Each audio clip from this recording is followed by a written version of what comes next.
27 বছর বয়সে যখন হন্যে হয়ে ব্যাংকে চাকরি করছেন, তখন আপনারই বয়সী কেউ একজন সে ব্যাংকেরই ম্যানেজার হয়ে বসে আছেন। আপনার ক্যারিয়ার যখন শুরুই হয়নি, তখন কেউ কেউ নিজের টাকা কেনা দামি গাড়ি হাঁকিয়ে আপনার সামনে দিয়ে চলে যাচ্ছে। কর্পোরেটে যে সবসময় চেহারা দেখে প্রমোশন দেয় তা কিন্তু নয়। দিন বদলাচ্ছে, কনসেপ্ট গুলো বদলাচ্ছে। শুধু বেতন পাওয়ার জন্য কাজ করে গেলে শুধু বেতনই পাবেন। কথাগুলো কেন এমন হয়? সবচাইতে ভালোটি সবচাইতে ভালোভাবে করে কিভাবে? প্রথমেই আসে পরিশ্রমের ব্যাপারটা। যারা আপনার চাইতে এগিয়ে, তারা আপনার চাইতে বেশি পরিশ্রমী, এটা মেন।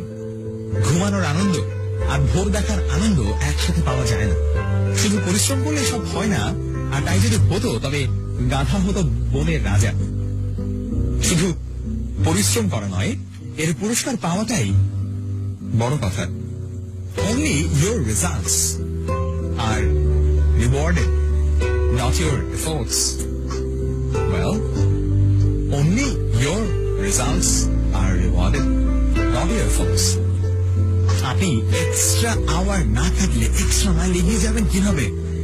সবার দিনই তো 24 ঘন্টা। আমার বন্ধুকে দেখেছি, অন্যরা যখন ঘুমিয়ে থাকে তখন সে রাত জেগে আউটসোর্সিং করে। ও রাত জাগার সুবিধা তো পাবেই।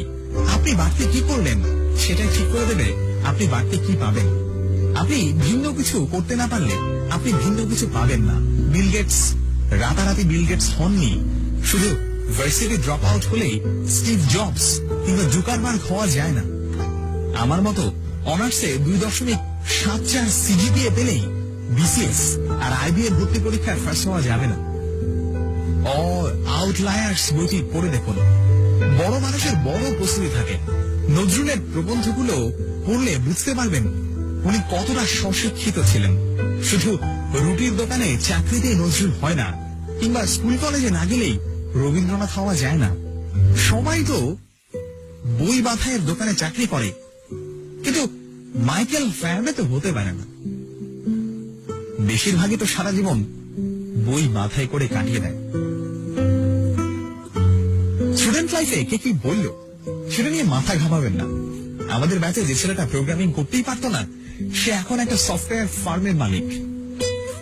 যাকে নিয়ে কেউ কোনোদিন স্বপ্ন দেখেনি, সে এখন হাজার হাজার মানুষকে স্বপ্ন দেখতে শেখায়। ক্যারিয়ার নিয়ে যার তেমন কোনো ভাবনা ছিল না, সে সবার আগে পিএইচডি করতে আমেরিকায় গেছে। সব পরীক্ষায় মহা উৎসাহে ফেল করা ছেলেটি এখন একজন সফল ব্যবসায়ী। আপনি কি পারেন কি পারেন না এটা অন্য কাউকে ঠিক করে দিয়ে দেবেন না। পাবলিক ভার্সিটিতে চান্স পাননি, প্রাইভেটে পড়ছেন কিংবা ন্যাশনাল ভার্সিটিতে, সবাই বলছে আপনার লাইফটা শেষ। আমি বলি, আরে আপনার লাইফটা এখনই শুরু। আপনি কতদূর যাবেন এটা ঠিক করে দেয়ার অন্যরা কে? লাইফটা কি ওদের নাকি? আপনাকে ডাক্তার ইঞ্জিনিয়ার হতেই হবে কেন? কিংবা ডাক্তারি পাশ করে কেন ডাক্তারিই করতে হবে? আমার পরিচিত এক ডাক্তার ফটোগ্রাফি করে মাসে আয় করেন 6 থেকে 7 লাখ টাকা।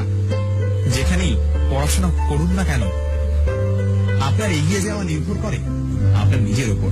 শুধু ওই ও shit sorry baby chatting dating দিয়ে চলবে না। আপনি যার উপর ডিপেন্ডেন্ট তাকে বাদ দিয়ে নিজের অবস্থানটা কল্পনা করে দেখুন। যে গাড়িটা করে ভার্সিটি আসেন, ঘোরাঘুরি করেন, সেদিকে আপনার নিজের টাকায় কেনা। ওটা নিয়ে ভাব দেখান কোন আক্কেলে? একদিন আপনাকে পৃথিবীর পথে নামতে হবে। যখন আপনাকে যা যা করতে হবে সেসব কাজ এখনই করা শুরু করুন। জীবনে বড় হতে হলে কিছু ভালো বই পড়তে হয়, কিছু ভালো মুভি দেখতে হয়, কিছু ভালো মিউজিক শুনতে হয়, কিছু ভালো জায়গায় ঘুরতে হয়, কিছু ভালো মানুষের সাথে কথা বলতে হয়, কিছু ভালো কাজ করতে হয়। জীবনটা শুধু হাহা হি হি করে কাটিয়ে দেওয়ার জন্য নয়। একদিন যখন জীবনের মুখোমুখি হয়ে দাঁড়াতে হবে, তখন দেখবেন পায়ের নিচ থেকে মাটি সরে যাচ্ছে, মাথায় আকাশ ভেঙে পড়ছে। স্কিল ডেভেলপমেন্টের জন্য সময় দিতে হয়। এসব একদিনে কিংবা রাতারাতি হয় না। আপনার মতো করে লিখতে হলে আমাকে কি করতে হবে? আমি আপনার মতো রেজাল্ট করতে চাই, আমাকে কি করতে হবে? এটা আমি প্রায় শুনি। আমি বলি অসম্ভব পরিশ্রম করতে হবে, no shortcuts. Sorry, sorry, no shortcuts. Reply আসে, কিন্তু পড়তে যে ভালো লাগে না।